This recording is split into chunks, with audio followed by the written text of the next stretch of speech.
खरं म्हणजे उरलेल्या बहिणींच्या नोंदणी करण्याचं कामही वेगाने सुरू आहे। पुढल्या महिन्यात त्यांना 3 महिन्यांचे जुलै, ऑगस्ट, सप्टेंबर या 3 महिन्यांचे पैसे आपल्या खात्यामध्ये जमा करण्याचं काम आपले सरकार करेल, हा विश्वास आपण ठेवा। आणि म्हणून ही योजना फक्त मत मागण्यासाठी नाहीये, माझ्या बहिणींची पत वाढवण्यासाठी आहे, म्हणून मान वाढवण्यासाठी आहे।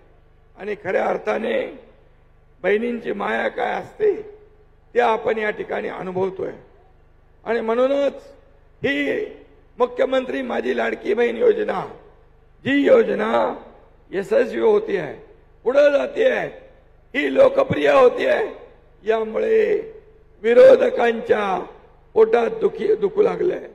ही दुसरे हप्ते जेव्हा आपल्या खात्यात जातील तेव्हा हे विरोधक गडबडा जमिनीवर लोळू लागतील आणि ही योजना रद्द करण्यासाठी जे काही प्रयत्न त्यांनी चालवलेत, हे प्रयत्न हे सरकार आणि तुम्ही हाणून पाडूया, कारण ही योजना कायमस्वरूपी चालू राहणारी आहे। ही योजना कायमस्वरूपी चालू राहणारी आहे।